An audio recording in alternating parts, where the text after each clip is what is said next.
Nah, Assalamualaikum warahmatullahi wabarakatuh. Selamat pagi teman-teman semuanya dan selamat pagi juga Kak Asa. Sebelumnya boleh konfirmasi dulu teman-teman, suaraku udah kedengaran jelas. Sudah, Kak. Oh, oke. Thank you, Nazwa. Oke, baiklah. Sebelumnya mungkin aku mau jelasin dulu terkait kegiatan ini. Mungkin izin dulu ya Kak Asa. Jadi kegiatan ini itu adalah bagian dari program kerja Badan Pengurus Himafi, yang mana pada kegiatan ini kami mengundang dan mengajak alumni untuk melakukan sharing session gitu. Di mana nanti diharapkan dengan kegiatan ini kita bisa belajar dan juga bisa meningkatkan silaturahmi antara alumni dan masa Himafi. Dan di sini juga dengan kegiatan ini kami mengundang beberapa alumni, terutama alumni yang sudah bekerja dan juga alumni yang lanjut studi di luar negeri. Dan diharapkan dari kegiatan ini itu bisa memberikan referensi kepada kita, masa Himafi, kira-kira nanti lulusan fisika itu pada kemana sih gitu, berkarirnya di mana, kemudian lanjut studinya di mana, dan segala macam. Oke, mungkin singkatnya itu aja terkait kegiatan ini.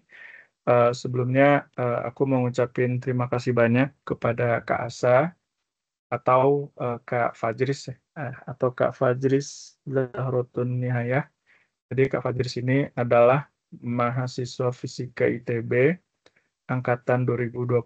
Ya mungkin aku mau bilang juga ya teman-teman. Jadi Kak Asa ini tuh asisten elektronika aku dulu.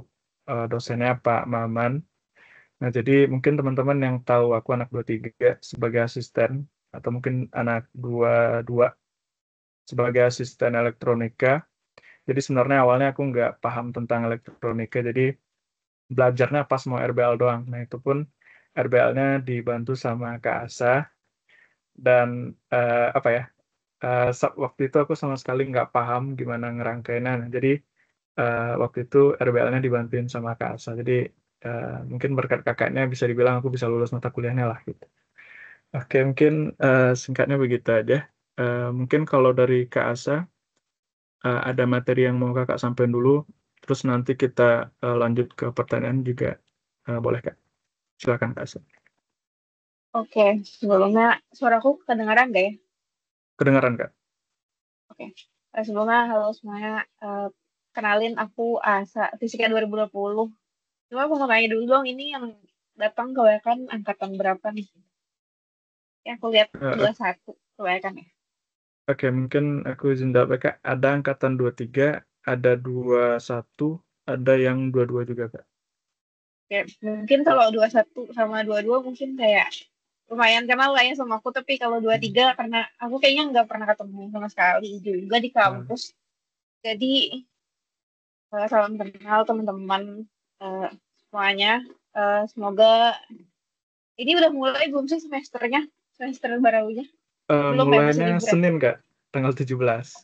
Oh, oke. Semoga nanti semester barunya, semester genap yang biasanya lebih susah itu Ya jauh betul. lebih baik lah ya. Terutama semester 4 ya Kak ya. Semester 4 semangat ya. Mungkin aku boleh izin share screen nggak ya? Boleh, silakan Kak, silakan.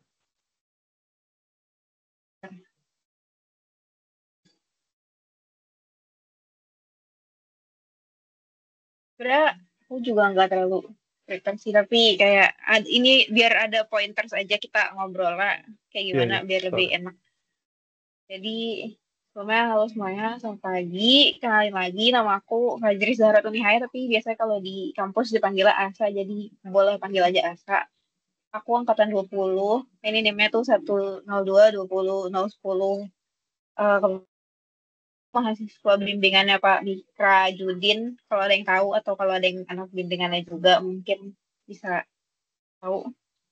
Nah, terus sebenarnya kalau di sini, sebenarnya aku dari kemarin kayak lagi mikir sih, aku tuh mau present apa gitu ke kayak sharing session ini. Cuma setelah aku pikir-pikir lagi, mungkin eh, secara garis besarnya yang bakal aku omongin tuh keempat hal ini. Mungkin kayak perkenalan diri yang dari tadi udah aku lakuin ya, terus kayak experience aku selama aku jadi anak IPB sama aku jadi anak fisika tuh apa aja sih kegiatan-kegiatan yang aku lakukan, atau kayak mungkin challenge ya, karena kuliah fisika tuh menurut aku susah, jadi mungkin challenge-nya kayak gimana sampai akhirnya aku memutuskan buat kayak kerja gitu instead of kalau jalur tradisional kan rata-rata kalau anak fisika tuh kayak S2 terus research gitu kan, terus kayak karir transitionnya juga nanti apa yang bikin aku kayak memutusin buat pilih karir path ini gitu. Dan sama mungkin ada tips-tips juga nih terutama buat teman-teman 21 ya yang udah tingkat akhir mungkin masih kayak rada bingung lah mau nyari magang dan lain-lain itu kayak gimana, mungkin nanti aku semoga bisa ngasih sedikit insight lah ke kalian. Nah tapi sebelumnya aku mau nanya dulu nih, kira-kira teman-teman yang di sini tuh kenapa sih kalian pilih fisika, atau kayak apakah pilih fisika itu pilihan pertama atau bukan gitu? Boleh dijawab dulu nggak di komen, atau kalau ada yang mau open mic juga nggak apa-apa.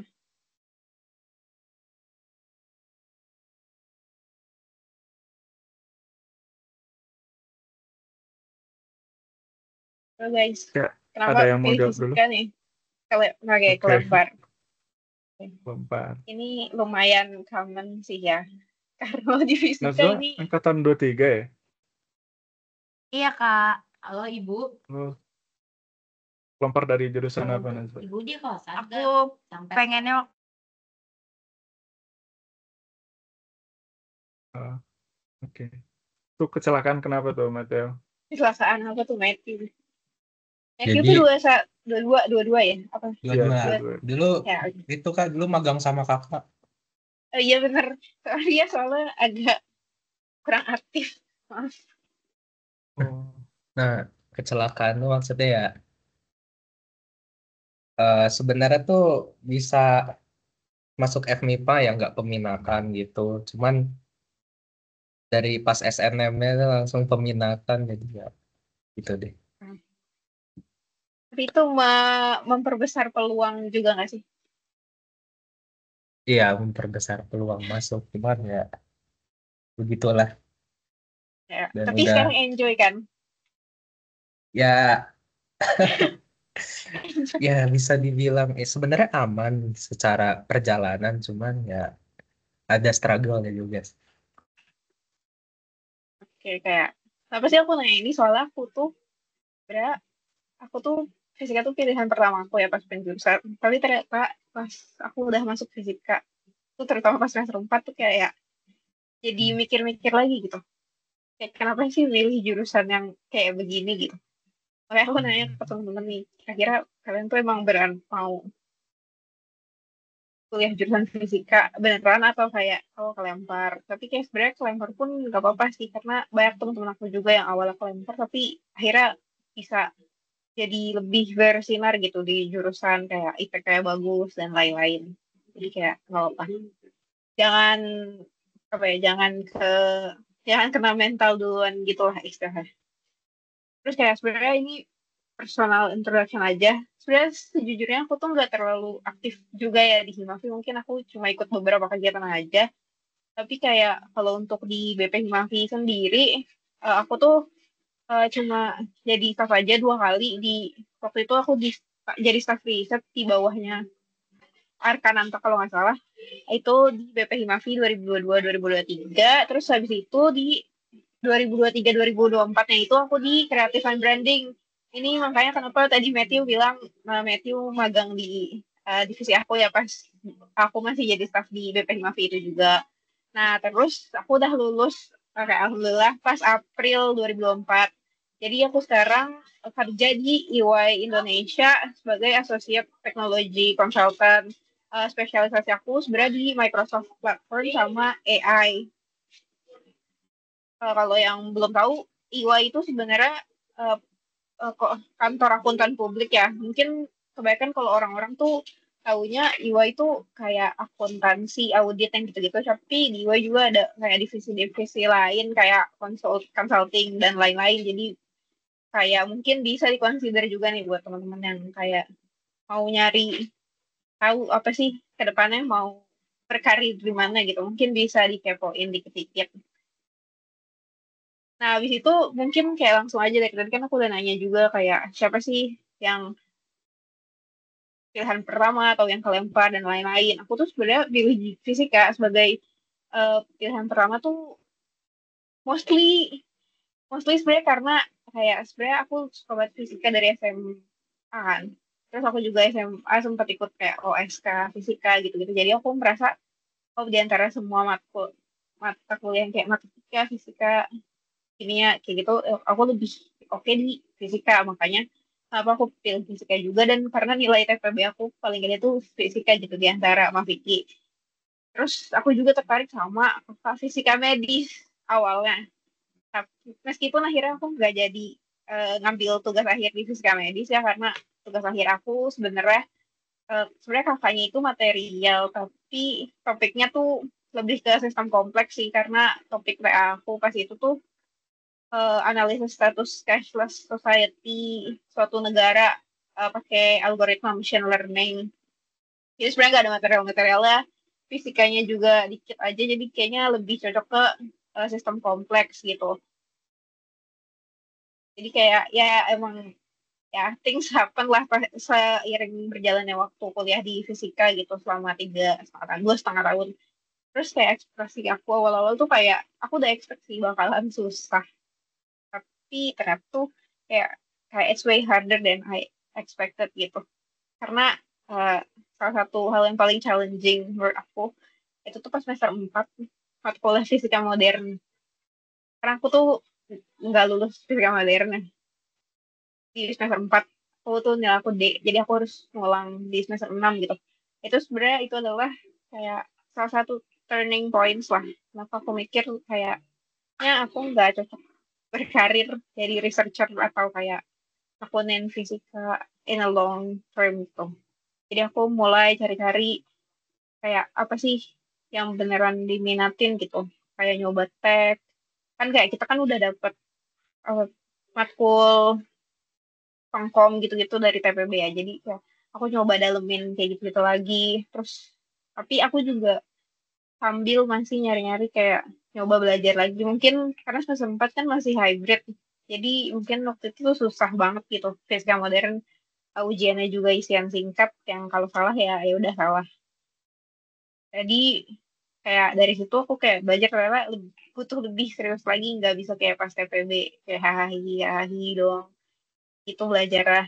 Jadi kayak itu terus sama aku mulai nge-reach out teman-teman gitu buat ayo belajar bareng belajar bareng belajar bareng. Nah, kayak gitu itu bisa sih lebih ngurangin apa ya rasa susah dalam belajar fisika. Soalnya menurut aku kalau di fisika tuh kalau nggak berteman dan bersosialisasi kayaknya bakalan susah banget. Jadi cobalah berteman dan manfaatkan koneksi ke kakak tingkat juga buat nanya-nanya tugas, nanya-nanya kalau yang nggak bisa gitu. Karena aku sampai sekarang pun kadang-kadang masih suka nanya-nanya nih ke teman-teman fisika yang lain, yang angkatan aku atau ke kating-kating gitu tentang berbagai hal. Jadi mungkin menurut aku gimana aku nge-handle kesulitan selama kuliah fisika tuh dengan cara aku memanfaatkan koneksi yang aku punya gitu. Terus gimana sih akhirnya aku bisa lulus nih di April 2024 kayak in which ternyata cuma 7 semester padahal aku pernah ngulang kan. Itu tuh kayak sebenarnya thanks to teman-teman sih yang suka ngajakin aku belajar bareng dan lain-lain. Jadi aku kayak nggak terlalu discourage gitu. Karena awalnya aku udah mikir sih kayak bakalan lulus telat nih. Karena itu 4 SKS kan fisika modern saat itu. Jadi kayak aku udah menyia-nyiakan 4 SKS. Tapi ternyata kayak yang ya udah akhirnya aku coba benar-benar kejar lagi di semester 5 kayak usaha ini PK-nya tuh lumayan lah biar bisa ngambil SKS lebih banyak gitu. Terus akhirnya bisa aku ambil fisika modern itu di semester 6 dan ya lulus ya walaupun bare minimum juga lulusnya. Ya, emang nggak ada bakat aja sih tapi kayak yang ya udah alhamdulillah udah lulus dan bisa lulus tepat waktu juga gitu. Nah, kalau misalkan kayak aku kan tadi udah bilang juga ya, aku tuh nggak terlalu involved di Himafi lah. istilahnya. Aku ikut sih kepanitiaan kayak wisuda beberapa kali, cuma aku tuh bukan yang tipe kayak semua kegiatan Himafi tuh aku ikutin gitu. Jadi paling aku ikut yang kayak tadi aku jadi staff research, staff creative and branding, terus aku jadi panitia wisuda beberapa kali. Tapi sebenarnya tuh most of the times aku tuh apa ya lebih ke ikut acara-acaranya di pusat gitu kayak OSKM, Ganesha Prize, parade wisuda yang pusat kayak gitu-gitu. Jadi sebenarnya mungkin kalau misalkan nanti ada yang kayak nanya-nanya gimana kayak berteman di Himafi, mungkin kalau aku pribadi aku bukan dari kegiatan-kegiatan Himafi itu sendiri karena jujur aku jarang. Aku lebih sering di pusat ataupun aku ikut organisasi-organisasi di luar gitu. Aku kayak lomba, aku pernah ikut lomba karya tulis, aku pernah ikut hackathon yang kayak gitu. Itu aku cobain itu setelah aku tahu kalau aku tuh nggak bisa fisika gara-gara aku lulus mata kuliah fisika modern itu gitu. Jadi kayak aku coba cari-cari nih di luar Himafi dan di luar fisika tuh apa sih yang aku bisa gitu. Dan akhirnya alhamdulillah sempat dapat Ganesha Award juga pas tahun 2023, 2024. Nah itu. Jadi kayak lagi-lagi aku mungkin kayaknya kalaupun emang merasa kelempar nih ke jurusan fisika kayak nggak passion, coba cari-cari aja apa yang kalian minatin. Nggak harus di fisika, tapi menurut aku di jurusan fisika itu sendiri tuh kayak udah banyak banget hal-hal yang bisa kalian leverage gitu. Kayak apalagi sekarang aku dengar-dengar tuh udah ada kayak spesialisasinya gitu kan ada yang kayak data science gitu-gitu. Itu mungkin menurut aku bisa banget dijadiin apa ya kayak plan B gitu. Kalau misalkan emang udah nyoba nih di fisika, udah nyoba nekunin fisika, udah nyoba suka riset, tapi ternyata tetap nggak suka juga karena masih banyak banget bidang-bidang yang bisa ditekunin. Nanti aku bakal kayak mungkin lebih jelas lagi. Nah, habis itu kayak kenapa sih akhirnya aku lulus?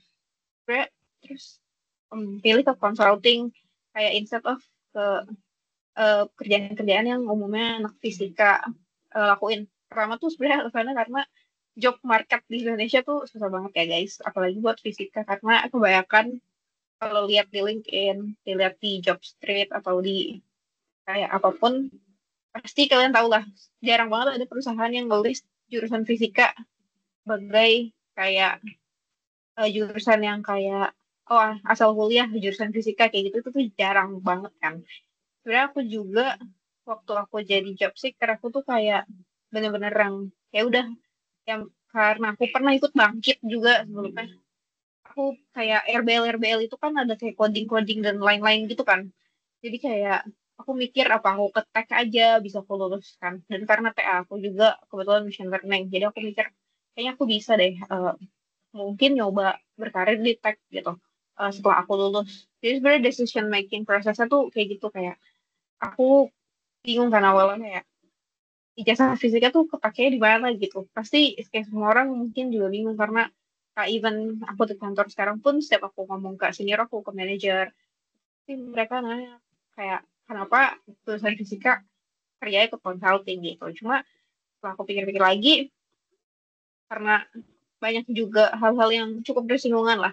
Kayak di fisika tuh kita kayak diajarin banget kan kayak gimana caranya ngolah data dengan baik dan benar, gimana cara kita nge-present data dengan baik dan benar kan kayak ada ECFIS, ada Psycom, itu kan kita diajarin banget tuh gimana kita cara ngolah data, analisis data dan lain-lain di mana skill itu tuh ternyata cukup jadi advantage gitu.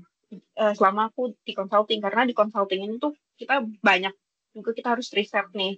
Eh, kayak contohnya misalkan ada klien request kita untuk kerjain sistem implementasi nih. Kita tuh harus riset dulu kan. Kayak, oh si kliennya tuh saat ini pakai sistemnya apa, terus kayak kalau mau di-improve tuh kayak gimana gitu. Itu harus di-riset dengan baik dan benar, dan menurut aku kemampuan aku riset yang aku develop selama aku kuliah fisika, itu tuh kayak membantu banget sih. Jadi aku kayak nggak susah lagi gitu buat kayak searching-searching info-info yang reliable tentang hal-hal yang berkaitan sama tech dan lain-lain tuh lebih gampang. Dan karena mungkin terbiasa ya kalau kita jawab soal di fisika gitu, misalkan di Fismat kan, itu tuh kayak harus runut dari awal sampai akhir tuh kayak harus runut. Nah di consulting tuh kita tuh harus selalu berpikir dengan runut gitu, kayak root cause-nya apa. Terus kalau misalkan kayak gitu berarti apa aja nih hal-hal yang kayak kemungkinan bisa terjadi, kayak terus gimana cara nge-solve-nya, problem solving-nya kayak gimana. Itu menurut aku itu sangat jadi advantage dari kita nih anak fisika buat bisa berkarir di consulting gitu. Terus turning points-nya ya ya itu sih gara-gara aku merasa bodoh di fisika, jadi aku lebih ngulik ke tech dan kayak ternyata bisa juga nih kita berkarir di consulting. But FYI aja, aku pertama kali tahu consulting itu pas tahun 2023. Ketika itu aku tuh sebenarnya iseng ikut uh, apply uh, kayak programnya McKinsey Indonesia. Kalau kalian tahu McKinsey itu kayak top tier-nya manajemen consultant gitu lah di dunia, MBB. Aku coba iseng dan ternyata aku lolos TV screeningnya mereka sampai interview. Dan kayak ternyata mereka tuh nyediain kayak apa ya, workshop gitu buat jawabin interviewnya, framework yang dipakai. Dan sebenarnya mungkin itu turning point-nya kenapa akhirnya aku kayak memantapkan hati buat daftar ke consulting sih, karena aku udah tahu juga kira-kira di consulting itu framework yang dipakai tuh apa dan kayak kerjanya bakal kayak gimana. Itu tuh dari pengalaman aku ikut workshopnya McKinsey itu, selain dari aku cari-cari di internet, di YouTube juga sih. Jadi kayak itu kenapa aku jadinya akhirnya mantep lah dari fisika ke tech consulting gitu. Walaupun sebenarnya ya ada banyak juga sih challenge-nya gitu.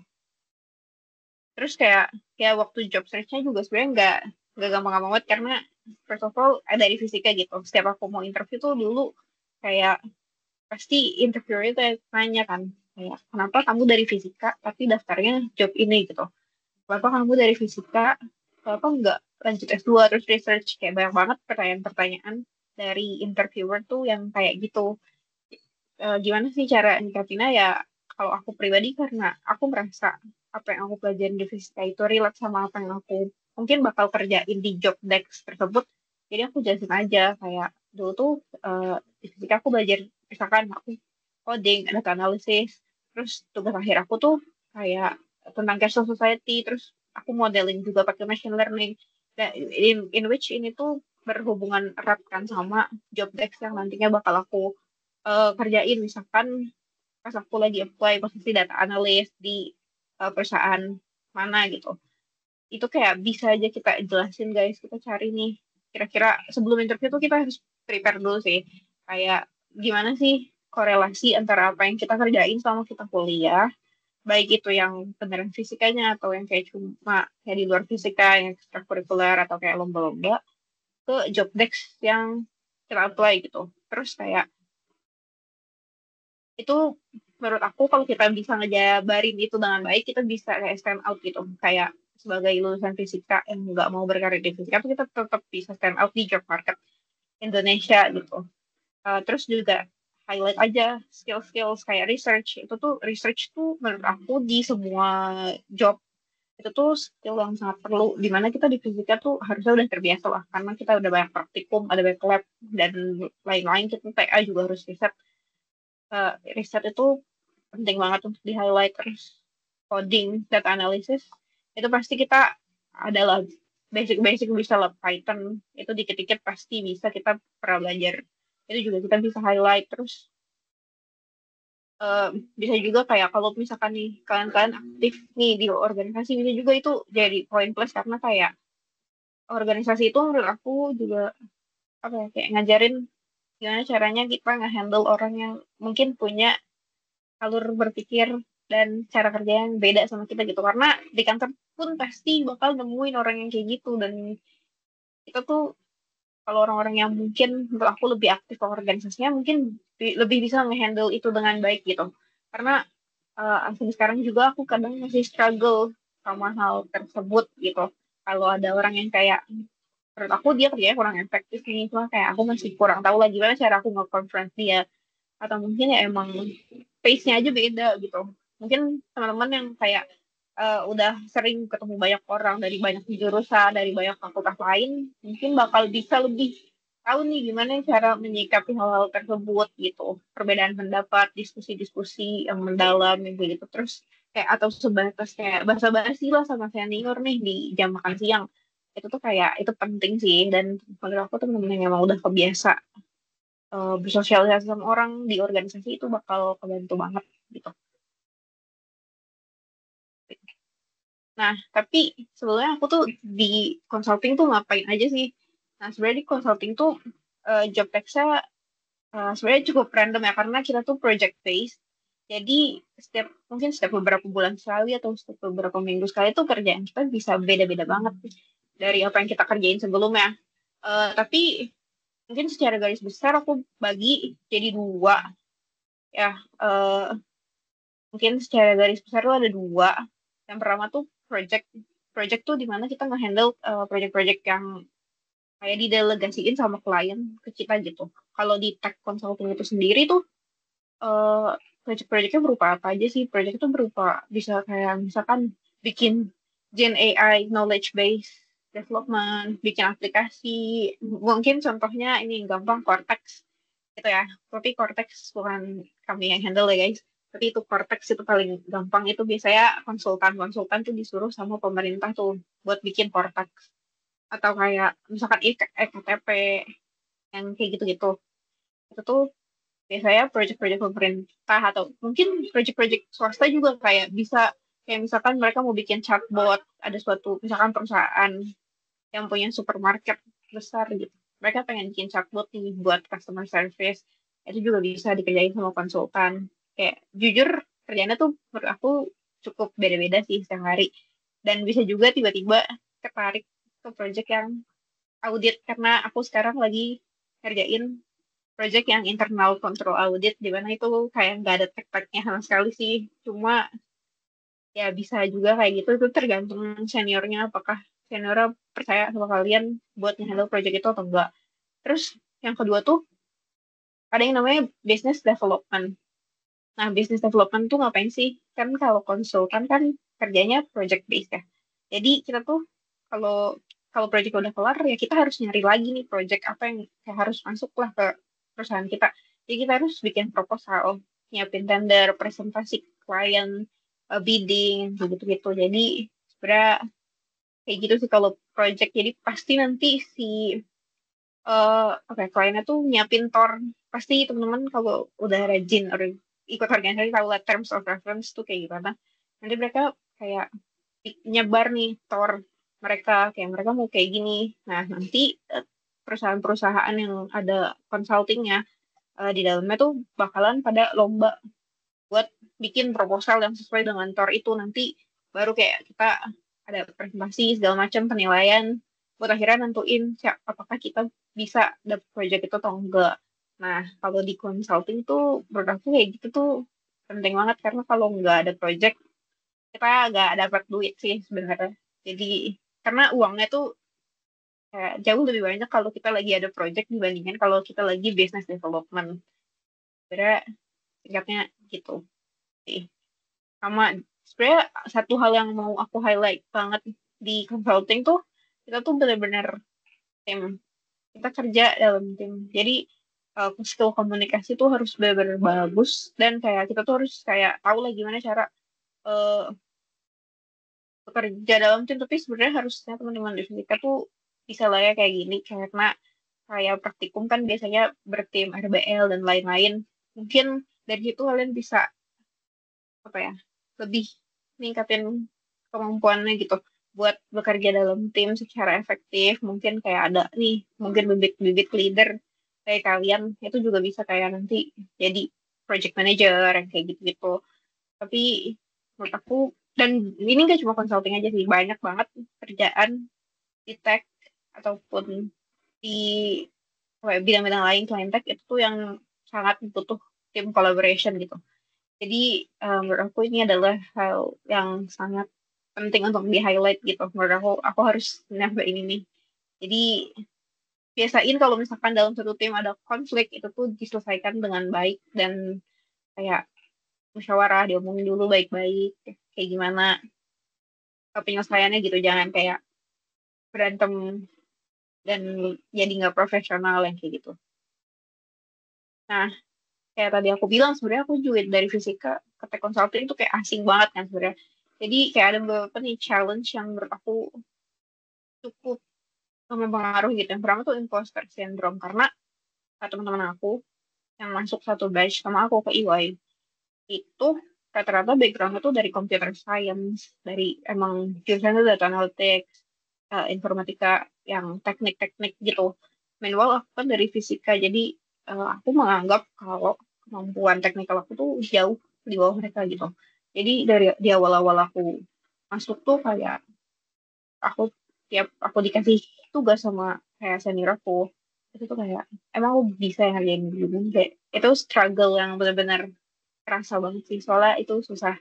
Terus ada knowledge gap karena mereka-mereka yang kuliahnya di tech mungkin udah kebiasa kan sama kayak proyek-proyek yang sistem implementasi, eh proyek-proyek yang deployment yang kayak gitu-gitu. Dan mau aku tuh kayak istilahnya baru nyebur lah ke tech gitu. Jadi itu hal yang sangat susah, cuma kayak untungnya di company aku tuh nyediain banyak banget courses gratis kayak unlimited lah, kita bisa enroll di kayak Udemy, Coursera gitu secara gratis kayak kapanpun bisa kita akses gitu. Itu yang kayak lumayan membantu. Terus yang ketiga tuh kayak sebenarnya kayak takut aja sih kayak ini bener nggak ya, aku lulus fisika nggak apa-apa nggak ya kerjanya kayak gini, aku lulus fisika 3,5 tahun sebenarnya nih nggak apa-apa nggak ya kerjanya kayak gini, apa kayak apa aku harus S2 aja. Sebenarnya itu kayak lebih ke dilema aja sih kayak internal aja kayak kenapa ya aku malah lulusnya kayak gini gitu, emang aku nggak bisa itu kak fisika yang gitu. Nah tapi kayak jadi aku dari semua challenge-challenge ini tuh aku jadi nyadar gitu kalau aku tuh harus ini tuh adalah job yang mengharuskan aku untuk selalu belajar. Kayak yang tadi aku bilang aku tiba-tiba dilempar ke project yang audit, jadi aku juga harus nih aku harus belajar lagi audit tuh prosesnya kayak gimana, gimana cara bikin laporan kerjanya dan lain-lain. Nah kan untungnya aku dapat company yang lumayan memfasilitasi proses belajar itu dengan course-course dan kayak instruktur lab session dengan mereka gitu ya. Mungkin ini juga jadi bisa dijadiin salah satu pertimbangan sama teman-teman kalau misalkan mau apply magang atau apply full time nanti habis lulus itu bakalan gimana gitu uh, company-nya dalam hal pembelajaran ini, karena ya kita baru lulus nggak mungkin kita langsung bisa segala macam kan, kita perlu ada yang bimbing, harus ada mentor, harus ada source belajar yang jelas gitu. Ini kayak yang tadi aku udah bilang sih kayak mungkin skill fisika yang berguna di tech consulting tuh kira-kira inilah ada analytical thinking, problem solving, terus logical approach ke isu-isu yang kompleks, ke hal-hal yang kompleks yang butuh analisis mendalam, terus kayak sama interpretasi data yang sebenarnya ini makanan sehari-hari kita kalau misalkan kita ngerjain ekvis lah ya. Terus, nah aku juga mau sharing kayak career opportunity buat kayak teman-teman nih di FIVIKA. Kalau yang tradisional kan kayak obviously ada research, ada akademia, terus bisa juga ke engineering kan. Tapi kayak obviously yang ini tuh butuh kayak S2 dulu, S3 dulu untuk bisa kayak jadi researcher, untuk bisa jadi akademia, untuk bisa jadi dosen. Meanwhile, untuk non-traditional practice sebenarnya bisa apa aja kayak. Tapi menurut aku mungkin aku akan nge-highlight 3 yang berdasarkan yang aku tahu ya. Itu kita bisa ke technology consulting, terus ke data science, IT, web development itu juga bisa. Terus kita juga bisa ke financial service karena kenapa aku masukin financial service karena setahu aku teman-teman sistem kompleks tuh banyak juga yang tugas akhirnya kayak saham-saham gitu kan kayak apa sih namanya analisis pergerakan saham kayak gitu itu bisa banget jadi investment banking, investment analyst yang kayak gitu itu financial analyst itu bisa banget dari fisika masuknya ke situ gitu. Terus kayak apa sih skill-skill yang kayak penting gitu, obviously kayak technical skill, coding, misalkan kayak coba cari misalkan Python, MATLAB, apa C++, JavaScript dan lain-lain. Terus sorry. Terus ada data analysis tuh pakai toolsnya apa aja, terus project management, terus soft skills kayak yang tadi communication, team collaboration dan lain-lain, leadership. Itu tuh kayak kita perlu banget buat kayak manfaatin waktu selama masih kuliah di fisika di ITB, yang menurut aku tuh kayak kalian tuh punya privilege lah buat nge-nurture diri kalian sendiri buat nge-develop skill-skill yang kayak emang common untuk dibutuhkan di dunia kerja gitu, karena menurut aku di ITB tuh opportunity-nya banyak banget despite emang kelemahan-kelemahan ITB banyak juga ya. Terus kayak tipsnya mungkin kayak coba lo pilih nih, tapi kan FRS sudah lewat ya. Mungkin bisa pilih nih matkul-matkul pilihan yang kalian minatin. Kayak aku tahu tuh ada apa sih namanya tadi? Yang spesialisasi data science itu tuh ada matkul kayak pemodelan, visualisasi data, komputasi kayak gitu-gitu. Itu penting banget kalau misalkan kalian emang nanti oh iya aku mau lanjutnya ke tech aja atau ke data analis, jadi mau jadi data analis atau kayak mau jadi investment banking itu dengan terus kalau emang mau ke industri, coba mulai cari-cari internship, guys. Sedini mungkin sih, karena mungkin pengalaman internship itu bakalan membantu banget buat dapetin kerja full time. Terus kayak bikin CV mulai dari sekarang, kayak curate CV kalian yang bagus, terus kayak networking. Mungkin ini bisa kayak ke alumni, atau ke teman-teman kakak tingkat, atau ke teman-teman kalian, ataupun kayak reach out nih di LinkedIn gitu. Itu juga bisa banget. Dan kayak mungkin online presence nih bisa kayak personal branding lah ya, bisa di LinkedIn kayak kalian ya kayak lengkapin aja sih resume kalian di LinkedIn gitu, nanti eventually kan orang-orang bakal ngeliat juga, jadi kayak itu bakal jadi online persona kalian gitu. Terus kayak kalau misalkan dari personal growth, ini adalah kayak 4 lah tips yang mungkin bakalan aku emphasize banget. Yang pertama tuh time management, karena aku tahu nih pasti banyak banget yang aktif banget di Himavi dan aktif banget di kegiatan perusahaan yang ada, tapi harus selalu ingat kalau kuliah tuh nomor satu. Kuliah tuh harus selalu jadi prioritas nomor satu. Habis itu baru kalian breakdown lagi.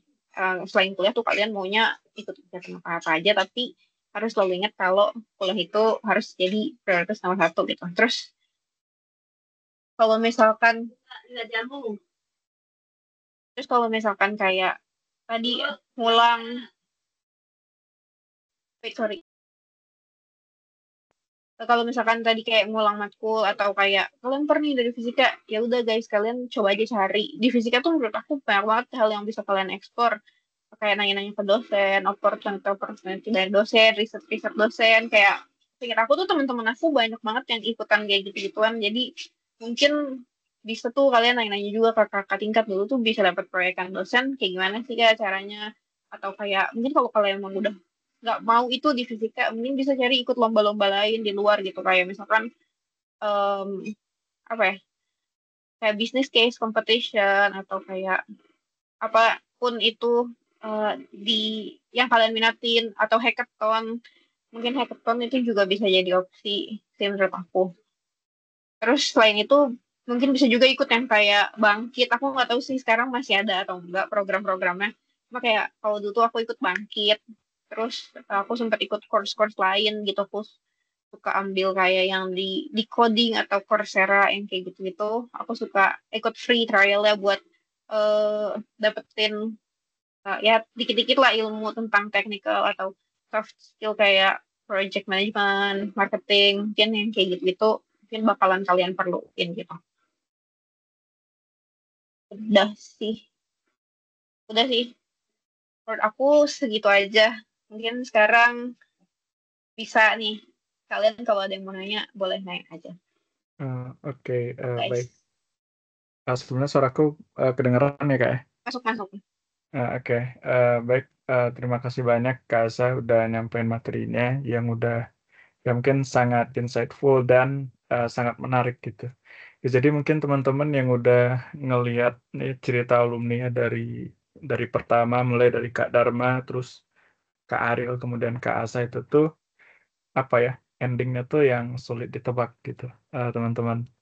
Jadi contohnya Kak Ase ini yang mungkin sebelum masuk kuliah minat kakaknya di fisika, ya tapi setelah masuk di fisika terus berubah pikiran gitu.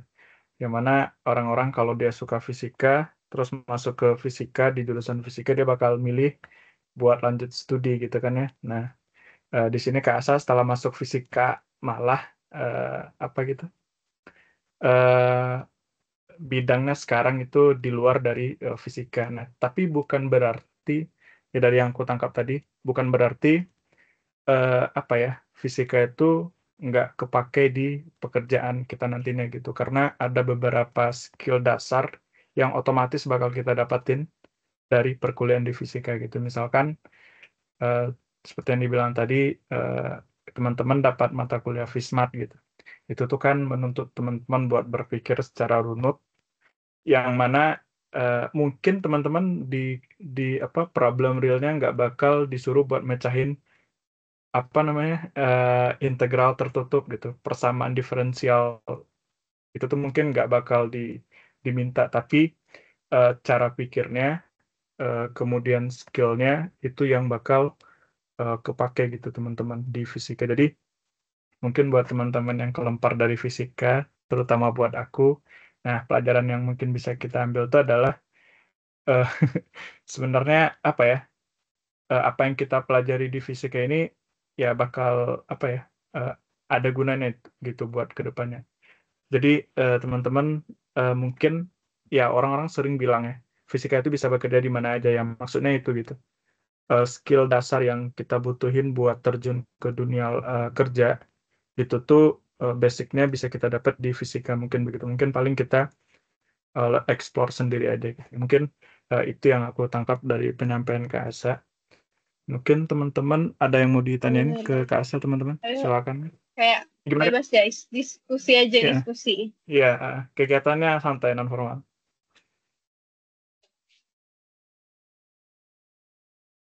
Oke, mungkin aku dulu yang nanya ya, Kak ya. Sembari teman-teman nyiapin pertanyaannya. Eh, aku tuh dulu ngiranya kakak dari kakak instrumentasi loh, Kak.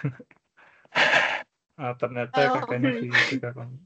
sebenarnya mau instrumentasi ya. Sebenarnya awalnya Eh, mau, karena aku ngambil makulnya juga instrumentasi semua. Nah, terus hmm, tiba-tiba ya pas semester 6 aku lihat di depan ruangannya Pak Mikra. Itu hmm, Pak Mikra kayak nempelin topik TA gitu. Ada 3 hmm, topik kalau nggak salah.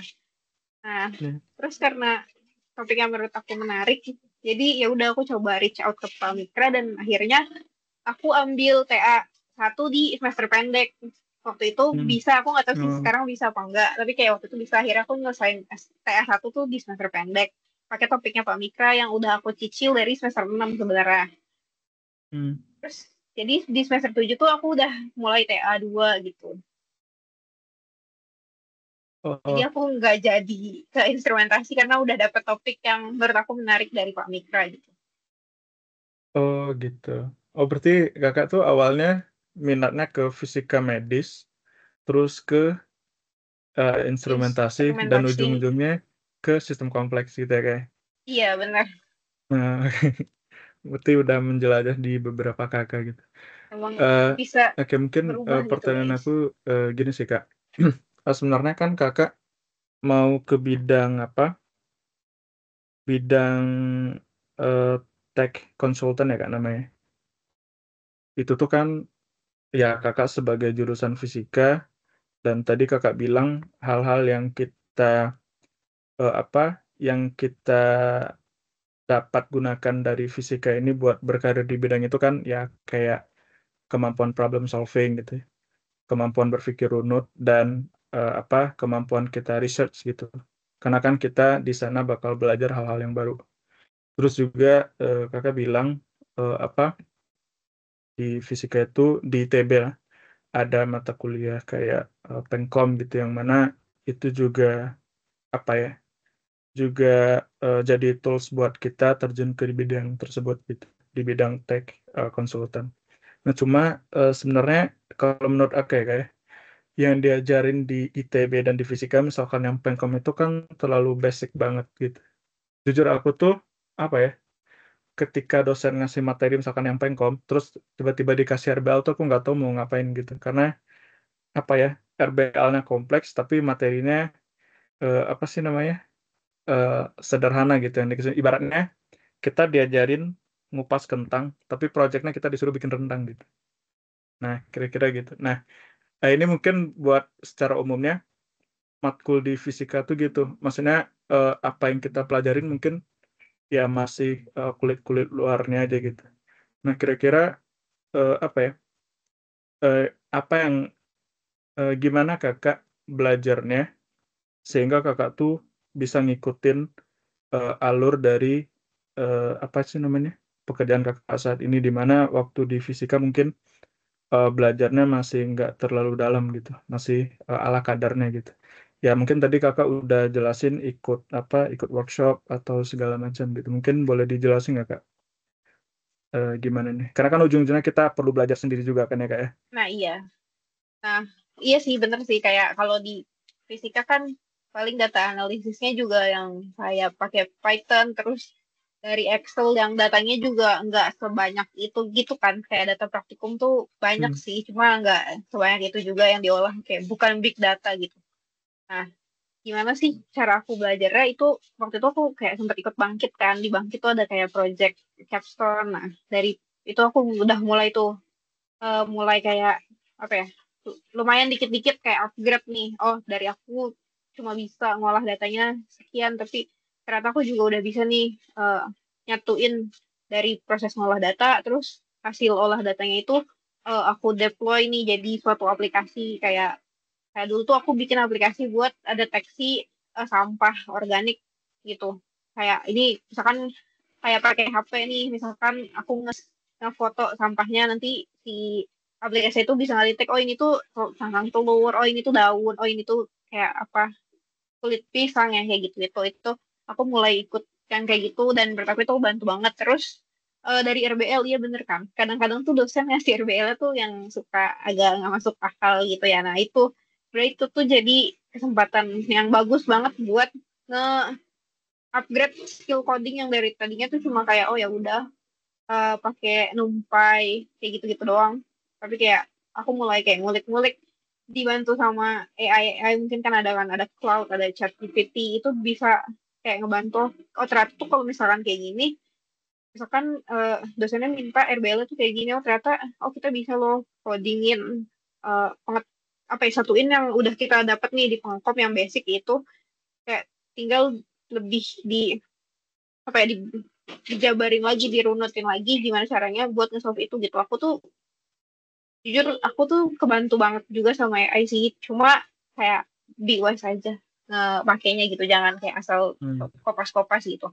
Kalian minta aja dia buat ngerunutin ini tuh gimana sih prosesnya, kalau misalkan kayak gini berarti nanti implikasinya apa ke datanya.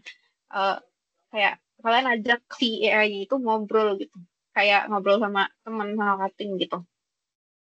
Oh misalkan misalkan si AI-nya jawab iya, kalau misalkan nanti datanya diproses pakai proses ini, misalkan kayak em, misalkan pakai algoritma ANN gitu, itu tuh bakalan kayak gini. Terus nanti kayak kalian challenge aja, kira-kira ada nggak model lain yang lebih bagus nih buat ini, terus kayak bedanya apa sih, terus abis itu kalian coba coding sendiri, terus kayak bandingin satu sama lain, oh ternyata ini tuh beda kayak gini. Nanti pasti kalian kalau udah sering ngelakuin kayak gitu, itu tuh bakal ketemu sendiri patternnya, kalau ngerjain sesuatu tuh bakal kayak gimana. Tapi kalau tech itu menurut aku emang learning by doing banget sih. Hmm. Oke, berarti mungkin yang aku tangkap tuh eh, apa ya, intinya kita rajin ikut workshop sama nyoba buat eh, upgrade sendiri ya kayak explore sendiri. Eh, ya mungkin kadang kalau kita explore sendiri itu ya kadang kita bingung ya mulainya dari mana, makanya diselingin dengan ikut workshop gitu ya teman-teman. Mungkin maksudnya gitu ya, lebih Iya sederhana. bener, atau kayak bisa nanya ke dosen juga, mungkin menurut aku Iya. dosen-dosen ITB juga kalau ditanya pasti mau sih menjawab. Hmm. Apalagi kalau Oke. yang TA kan, TA tuh pasti data analisis juga nggak sih Ya betul betul. ujung-ujungnya. Nah, tadi Oke. aku ngeliat ada yang ngetik tapi nggak selesai-selesai. Oh, ya mungkin kita sambil nunggu mereka ngetik, aku masih nanya juga Kak. Terus sama ini sih Kak, seperti yang kakak bilang tadi, kalau kita nyari di lowongan kerja online gitu, itu tuh kan perusahaan sangat jarang nyari yang dari jurusan fisika buat ke bidang consulting gitu. Nah, sebenarnya oke, kakak nih udah belajar nih di bidang consulting. Basic-basicnya mungkin kakak udah belajar, cuma maksudnya gimana tuh kak? Biar kita tuh ada value lebih di mata perusahaan tersebut, tapi kita backgroundnya dari fisika. Ya meskipun kakak tadi udah belajar, terus apa? Udah ikut apa sih namanya bangkit, kemudian ikut workshop. Nah itu tuh kan maksudnya secara hard skillnya kan kita pasti jauh kalah ya dibanding dengan jurusan lain, misalkan di bidang teknologi informasi, di bidang ya anak-anak stay gitu tuh kita pasti kalah jauh gitu. Itu gimana tuh kan? Nah itu tuh mungkin menurut aku kayak CV-nya sih, gimana kita ngejelasin CV-nya. Kalau aku tuh ya, di CV aku tuh isinya tuh RBL aku masukin aja ke CV aku gitu. Jadi kayak Hmm. kayaknya udah pernah aku kerjain, aku masukin ke CV aku. Terus kayak mungkin di emailnya ke recruiter tuh di aku kayak jabarin kayak apa sih korelasinya jurusan aku atau apa yang aku lakuin di fisika buat ke eh, kenapa aku jadinya mau daftar ini gitu, kayak apa korelasi yang aku temuin antara jurusan aku sama itu gitu. Jadi kayak sebenarnya lebih ke kemampuan elaborasi aja sih biar kita dapat nilai plus. Hmm. Soalnya kalau misalkan emang benar kali kalau kemampuan yang hard skill-nya gitu kan pasti udah jauh lah kalah, karena kita nggak belajar apa yang mereka pelajari kan, pelajarannya beda banget. Tapi mungkin kita bisa kayak nambah value added itu dari gimana cara kita ngekomunikasiin apa yang kita punya ke mereka. Hmm.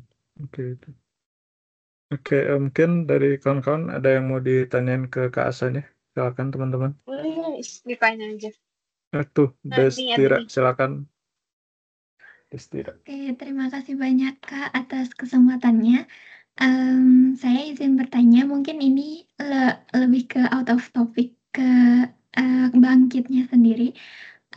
Kalau misalnya dari Kakak, gimana sih cara apply bangkit? Mungkin apakah ada yang dan mungkin untuk paymentnya itu per bulan kah atau ada yang free?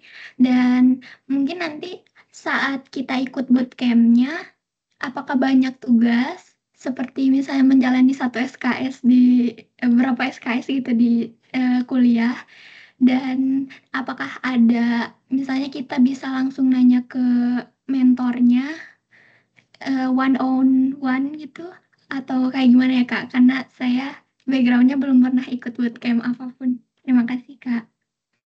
Oke, halo Destira. Sebenarnya kalau bangkit itu sendiri itu tuh free ya, itu tuh dari Kemendikbud ya, itu tuh eh, apa sih? Itu tuh program Kemendikbud di MSIB, masuknya ke MSIB. Aku nggak tahu sih sekarang tuh masih ada apa enggak sih. Cuma pas itu tuh eh, kayak setiap awal-awal semester gini tuh mereka ada pendaftarannya gitu. Mungkin aku share screen kali ya. Ini sih. Nih. Nah, jadi dulu tuh kayak gini, ini bangkit tuh dari Kemendikbud, dari kampus Merdeka nih. Jadi mungkin bisa cari aja di Google gitu. Bangkit tuh eh, pendaftarannya mulai dari kapan, tapi dulu tuh aku daftarnya kayak Januari Februari gitu sih. Pengen aku pas aku daftar. Nah, terus apakah banyak tugas? Jujur kalau yang diikutin itu bangkit itu tuh banyak banget tugas, karena sebenarnya kalau di kampus lain bangkit itu setara 20 SKS ya guys. Jadi kayak kalau di kampus lain tuh kalau kalian ikut bangkit, kalian gak usah ambil matkul apapun. Satu semester kalian nanti udah dapet 20 SKS gitu. Cuma kalau di ITB tuh nggak tahu sih, dulu sih aku cuma dapet 6 SKS ya. Jadi gitu. Tapi ini jujur tugasnya banyak banget. Aku waktu itu ikut yang machine learning part. Jujur menurut aku tugasnya banyak banget, tapi ini juga ada mentornya. Jadi kita tuh ada mentoring session. tiap seminggu sekali, terus juga ada kelas sama trainernya juga setiap seminggu sekali. Jadi emang kayak cukup interaktif. Terus ada tugas kelompok juga yang tadi aku bilang aku bikin aplikasi buat ngedeteksi sampah. Itu tuh dari si proyeknya si Bangkit ini gitu.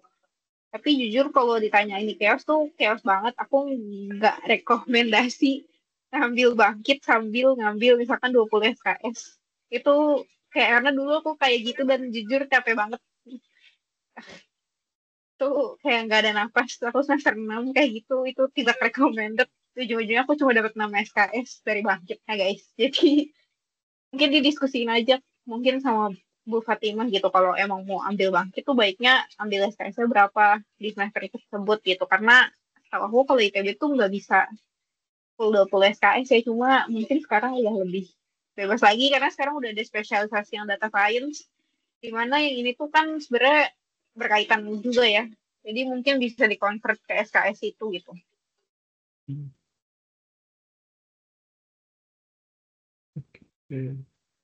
Udah Gimana? menjawab belum ya? Destira. Jawab banget, Kak. Makasih banyak Oh, ya. Oh ini katanya ini Bangkit hiatus semester ini guys ya karena efisiensi dia. Oh, emang berdampak ya Kak?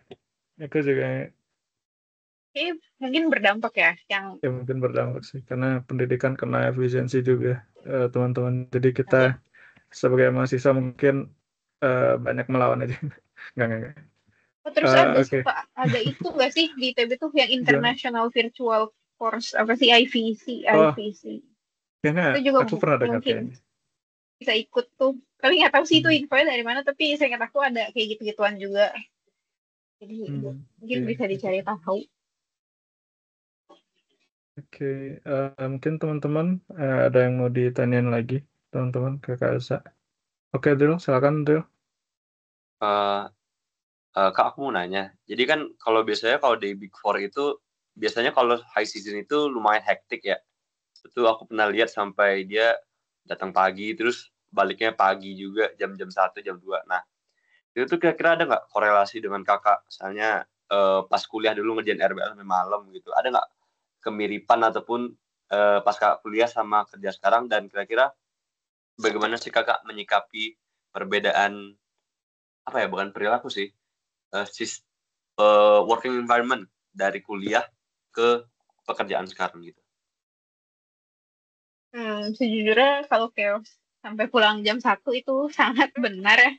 Tapi kayak itu benar karena aku pernah ngerasain ya aku paling malam tuh pulang jam 1 itu tapi aku sampai rumah itu aku masih lanjut diajak tim call sama atasan aku sampai jam 4 pagi terus aku jam 9 paginya udah harus di kantor lagi jadi kayak ya sebenarnya sama sih kayak zaman kuliah ngerjain RBL sampai nggak tidur pagi-paginya udah harus ke kampus sebenarnya ya kurang lebih sama cuma di sini tuh pressure-nya apalagi pas itu tuh aku masih probation kan jadi di situ pressure-nya kalau aku nggak bekerja dengan baik ya aku bakalan kena cut off gitu kayak bisa kehilangan job mungkin menurut aku kalau chaos-chaosnya tuh kurang lebih sama aja kayak kuliah di ITB ya kalau yang aku rasain karena aku juga pas kuliah cukup chaos jadi kayak cukup sama lah mungkin menurut aku nggak bakalan banyak harus adaptasi gitu kalau masalah chaos-chaosnya dan itu chaos juga nggak setiap saat ya paling kalau udah mendekati deadline itu pasti chaos sih atau kayak kalau si kliennya banyak revisian itu chaos tapi nggak setiap saat juga sih kalau dari pengalaman aku ya karena most of the time juga kadang aku kayak WFH kan bisa work from home bisa dari mana aja lah kayak kalau emang lagi nggak harus ada diskusi di kantor terus kayak bisa lebih santai gitu kayak siang-siang kalau lagi nggak ada kerjaan banget nih kayak siang-siang baru mulai kerja atau kayak baru ke kantor jam makan siang itu juga bisa banget jadi kayak sebenarnya cara menghadapinya gimana ya sebenarnya sama aja sih kayak pas kuliah cuma sekarang tuh lebih ke gimana aku punya tanggung jawab nih sama kerjaan aku biar aku delivernya tuh dengan baik dan benar karena pas kuliah mah aku suka kayak yang penting kelar gitu kan ya pasti semua orang pas kuliah tuh kayak adalah masa-masa yang ya udahlah tugas yang penting selesai gimana pun hasilnya ya udah gitu. Tapi kalau sekarang kan kerja nggak kayak gitu ya, karena ada objektif yang harus kita capai. Ada target dari klien yang harus kita capai, jadi kayak lebih apa ya, lebih bikin aku tuh kayak harus punya tanggung jawab lebih gitu buat nyelesain tugasnya dengan beneran baik gitu, nggak cuma yang kayak asal kelar doang. Soalnya kalau misalkan kita ngerjain asal kelar doang, itu kita yang ribet sih, jadi kita yang kebanyakan lembur gitu. Jadi mendingan ya udah langsung kerjain yang bagus supaya revisinya minim, jadi lemburnya dikit gitu.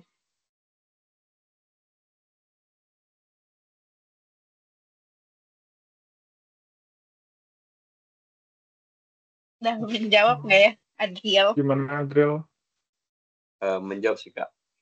Jadi sebenarnya kalau aku lihat dari consulting memang kayak gitu ya, berarti emang terpaku atas permintaan klien ya Kak sebenarnya. Kalau Iya, consulting. benar.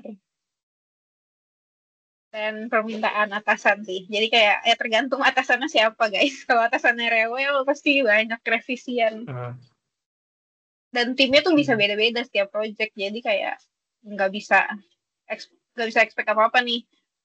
Kecuali kalau emang udah kenal sama atasannya baru kayak oh iya dia mah enak. Oh terus kayak nanti tiba-tiba dapet atasan yang bukan orang Indo dan yang workaholic banget. Kayak oh wow ternyata kayak begini kerjanya. Oke, gimana, Adriel? Menjawab Kak, kasih Kak. Oke, dari teman-teman yang lain ada yang mau ditanyain, teman-teman? Oke, mungkin aku mau nanya lagi deh, Kak. Sebenarnya, ya, mungkin pertanyaannya mirip-mirip tentang apa? Oke, boleh dari Leo dulu deh. Bentar Oh, ya. kalau CV, sebenarnya ini tuh sesuaiin aja. Kalian daftarnya mau kemana? Kalau misalkan daftarnya mau kayak ke yang membutuhkan kreatif-kreatif kayak desainer, marketing gitu-gitu, mungkin bisa dibuat CV-nya tuh yang kreatif gitu, pakai PPT dan segala macam. Tapi kalau misalkan kerjaannya yang emang cukup formal, kayak kantor formal, kayak kalau aku tuh pakai CV ATS sih. Aku pakai CV-nya tuh satu page doang. Sebenarnya CV aku tuh kayak beneran satu page doang. Mungkin aku bisa kasih lihat sebentar.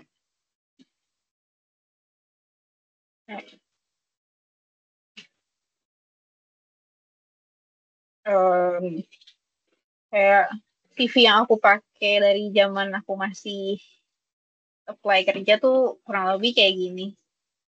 Jadi kayak ya udah aku semuanya aku muat-muatin dalam satu halaman.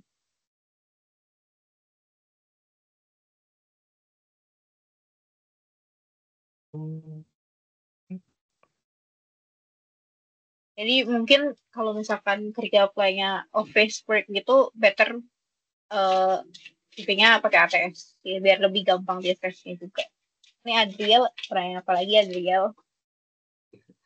Mau follow up question sih Kak terkait itu kan Kakak bilang itu dia digabungin jadi satu halaman. Nah, Iya. let's say Kakak tuh ada banyak experience. Nah, itu Kakak gimana sih cara kualifikasi ini masuk ini enggak gitu.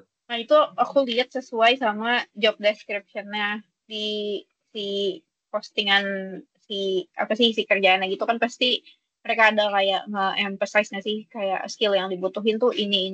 Berarti coba aku pilih nih, aku punya kayak misalkan di Word nih aku ada nih CV yang semuanya aku masukin gitu. Nah, nanti pas aku mau apply ke kerjaan yang beda-beda, itu aku pilih-pilih lagi. Oh, yang ini tuh masuk buat yang ini enggak. Yang ini masuk buat yang ini. Jadi nanti ada banyak lah file CV-nya dan untuk setiap perusahaan tuh beda-beda gitu CV yang dikirimnya.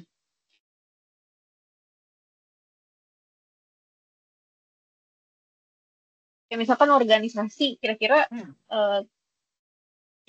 pengalaman aku di organisasi sama pengalaman aku bangkit tuh yang bakal lebih nambahin value tuh yang mana ya buat apply job data analyst gitu. Pasti yang bangkit, oh berarti yang bangkit aku taruhin ke atas. Oh, jadi asisten lab juga aku taruh lagi nih ke atas gitu.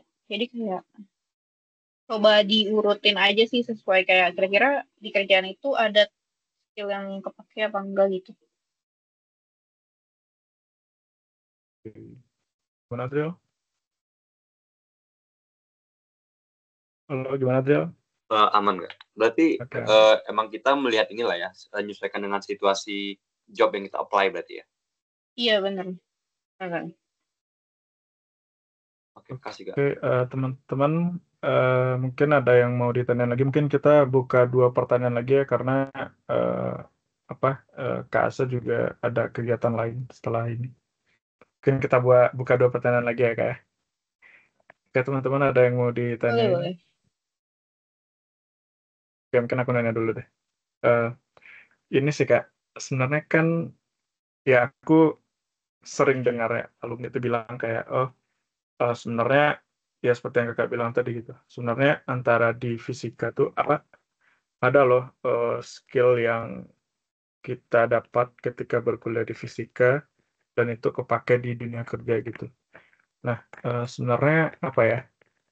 Aku sejujurnya masih nggak yakin dengan pernyataan ini. Kenapa? Karena aku ngebayanginnya di dunia kerja tuh kita nggak ada panduannya gitu. Misal kita disuruh ngerjain RBL lah atau disuruh ngerjain proset lah. Itu mungkin kita bisa nyari referensinya di internet gitu, yang ngebahas soal yang sama atau yang ngelakuin RBL yang sama gitu. Dan misalkan contohnya aku RBL kemarin lah waktu elektronika, itu tuh aku bener-bener ambil dari internet gitu rangkaiannya, bukan bukan aku yang buat sendiri gitu. Nah, kalau di dunia kerja tuh kan kalau kita dikasih tugas atau dikasih project kan apa ya? Kalau kita nyelesainnya tuh maksudnya panduannya nggak ada gitu. Polanya nggak mirip. Misalnya kayak kalau di fisika kan kalau ada soal misalkan soal make flu ya kita pakai persamaan ini eh, apa ya kita pakai persamaan ini udah diajarin di kelas ya udah kita bisa nyelesain tugasnya gitu. Kalau di dunia kerja itu gimana gitu Kak? Sebenarnya ini mungkin nggak bisa di-apply ke semua perusahaan juga sih. Tapi biasanya di perusahaan tuh ada framework tertentu buat kita ngerjain suatu hal. Misalkan kayak buat project management tuh ada agile. Pasti tuh nanti pakai agile. Dan kalau di consulting sendiri, kalau dari pengalaman aku biasanya si kliennya tuh udah ngasih terms of reference-nya ya.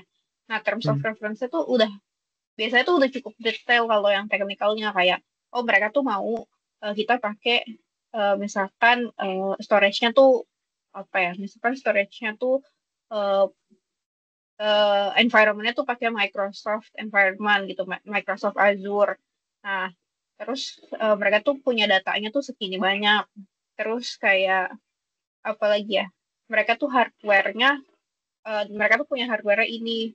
Nah, itu tuh nanti aku nggak tahu sih kalau di tempat lain, tapi kalau di kita tuh kita ada tools buat kayak ngira-ngira kalau misalkan berdasarkan spesifikasi itu tuh nanti ngerjainnya kayak gimana, atau kayak kita juga banyak nih project-project sebelumnya yang mirip-mirip, tinggal di-adjust aja hal-hal itunya. Dan atau kita bisa pakai framework yang udah ada kayak tadi Agile, atau kayak ada namanya COBIT. Kalau misalkan kalian tahu ada COBIT, ada Agile, ada COBIT, terus ada kayak yang framework STAR dan lain-lain, ada waterfall. Nah, itu tinggal disesuaikan aja sama kebutuhan kliennya. Cuma kalau menurut aku, kalau di consulting tuh justru kita udah lebih runut sih, karena udah ada guideline-nya, udah ada dari project-project sebelumnya yang biasanya tuh mirip-mirip kan. Kalau di tech consulting tuh dapetnya kayak gitu aja paling. Walaupun ada perubahan tuh mungkin approach-nya masih mirip, cuma tools-nya aja yang beda kayak gitu. Oh, Jadi oke. dan biasanya aku nggak tahu sih, kalau di Big Four itu pasti ada training yang kayak, kalau aku sendiri di aku tuh setiap tahun harus ngerjain kayak web based learning gitu 40 jam, minimal 40 jam setahun. Dan itu tuh kayak beneran di track gitu. Kalau nggak fulfill nanti kayak ada dendanya gitu, atau kayak gitu. Aku tuh ada kayak gitu, harus 40 jam technical skills, terus nanti ada workshop offline-nya juga yang harus datang. Itu tuh nanti mereka bakal ngajarin kita framework kayak gitu di si learning itu gitu. Mungkin nanti kalau kalian daftar kerja bisa dikonsider juga kayak tanyain ke HR-nya, mereka tuh punya program kayak development-nya apa aja gitu. Karena itu bakal jadi berguna banget sih. Kalaupun mau resign, at least udah ada ilmu yang kalian serap gitu. Oke. Mungkin pertanyaan follow up-nya Kak. Sebenarnya di dunia kerja tuh pekerjaannya repetitif nggak Kak? Kalau di fisika ya mungkin kalau kita kuliah tuh kan pekerjaannya ya berulang-berulang aja gitu kan ya Kak. Misalnya dikasih soal ini terus dikasih materi kayak gini terus ngerjain soal yang bisa di solve dari materi ini tuh kan prosesnya repetitif gitu ya Kak ya. Mungkin eh, soal pertama dia nanya ini, kemudian soal kedua dia nanya ini, padahal itu tuh dia masih dengan konsep yang sama gitu. Nah itu kan bisa dibilang repetitif gitu. Problem yang kita selesaikan. Kira-kira di bidang kakak ini, atau mungkin yang kakak tahu di bidang pekerjaan yang profesional secara umum itu tuh tugasnya yang repetitif atau gimana Kak? Tapi kebanyakan kalau dari kebanyakan repetitif sih. Kayak misalkan kalau data analis nih, pasti kan ya udah misalkan data analisnya buat marketing. Pasti kan data yang dianalisis juga yang kayak itu aja kan sih. Cuma beda datanya doang, beda entry datanya doang. Itu tuh data yang baru, tapi cara ngolahnya sama, cara analisisnya sama. Cuma mungkin outputnya emang beda-beda sesuai sama kondisi datanya. Terus kalau di aku sendiri, apalagi kalau kita lagi proposalan ya, lagi business development, itu tuh pasti kalau proposalan, ya bentuk proposal kan gitu-gitu aja kan.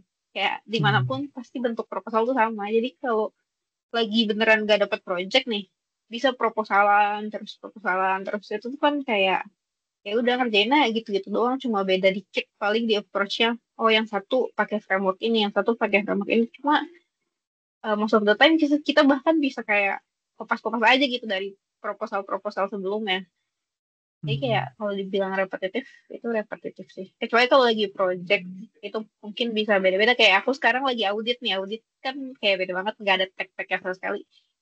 Itu bisa beda sih. Cuma most of the times emang ya repetitif sih. Oh, berarti masih mirip-mirip lah ya kayak. Maksudnya mungkin kalau ada perubahan pun ya mungkin nggak terlalu rompak banget gitu ya. Oke, mungkin Iya, teman-teman kita buka satu pertanyaan terakhir. Kira-kira dari teman ada yang mau ditanyain? Yang lain teman-teman? Atau nanya waktu kakaknya kuliah juga boleh. iya boleh apa aja. Itu Beneran nggak kan harus kakaknya kerja apa ya? juga. Ah, kakaknya waktu kuliah, ya mungkin kalau teman-teman tahu tuh kakak ini lulusnya 3,5 tahun ya kayak.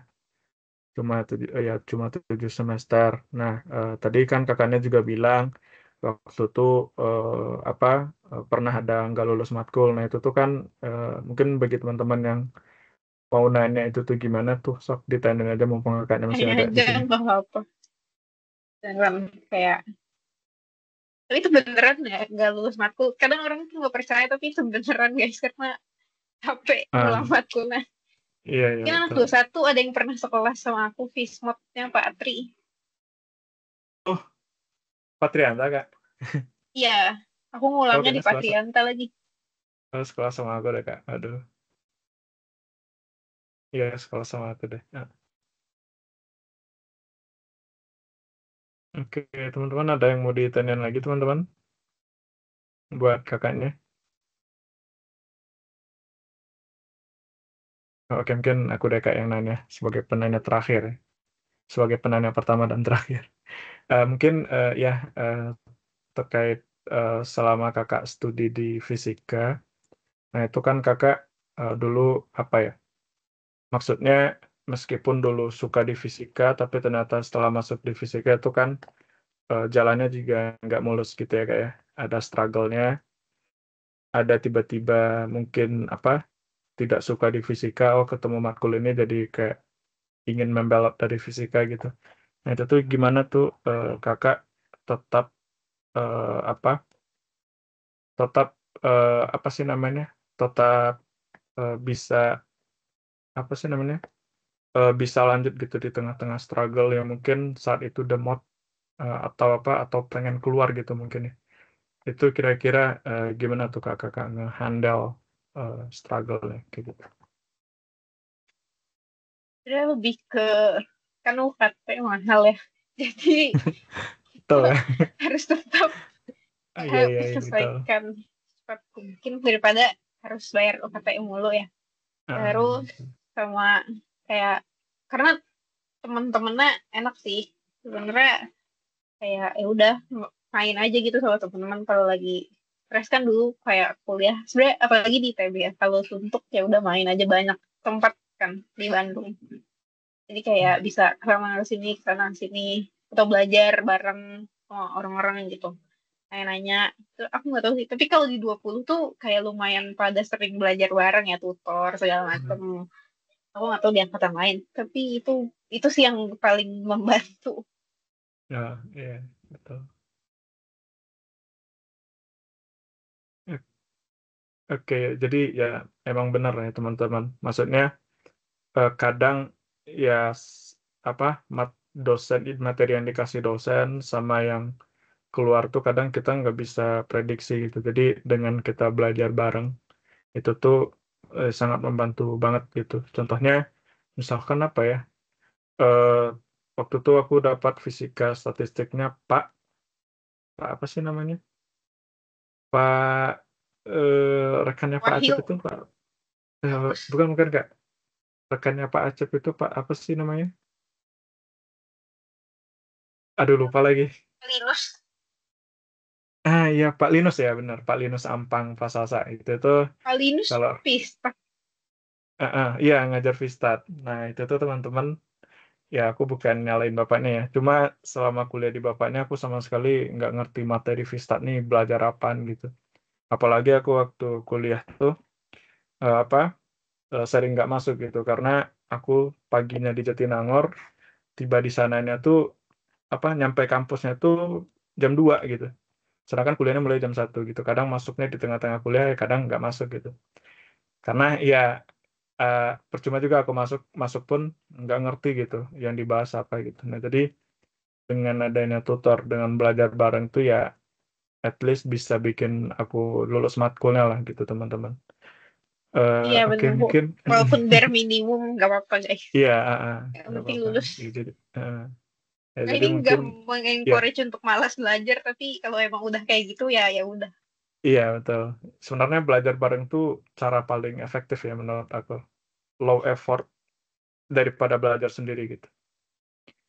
Oke, mungkin itu ya teman-teman meet kali ini tuh mungkin sangat ya banyak yang bisa kita ambil ya teman-teman. Jadi ya kita tahu bahwa di fisika ini banyak mungkin aku bisa bilang 80 lah, 80% orang itu tuh masuk fisika bukan karena keinginannya gitu.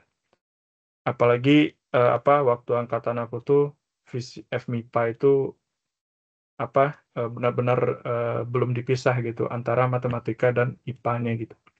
Nah, jadi ya sangat banyak dari kita yang mungkin tidak menginginkan jurusan ini gitu. Cuma dari kita lihat track record alumni kita yang juga memiliki pengalaman yang sama itu tuh mereka apa sih namanya membuktikan bahwa sebenarnya basic yang kita pelajari di fisika ini masih relate loh dengan bidang yang lain ya. Bahkan kita bisa bisa apa bisa apa sih melintas ke bidang apa aja gitu dibanding jurusan lain. Misalkan kalau teman-teman dari tambang gitu, terus nanti eh, apa tiba-tiba ke bidang data science itu tuh mungkin agak apa ya, agak terlalu effort gitu ya. Nah, sedangkan kita bisa di bidang itu gitu. eh Ya masih ada relate-relate-nya gitu. Nah, mungkin itu yang bisa kita pelajari ya teman-teman. Dan aku harapnya dengan kegiatan ini kita bisa tahu lah arah kita nanti setelah lulus dari fisika ini berdasarkan track record alumni gitu. Oke, mungkin sekian Kak Asa untuk kegiatan kali ini.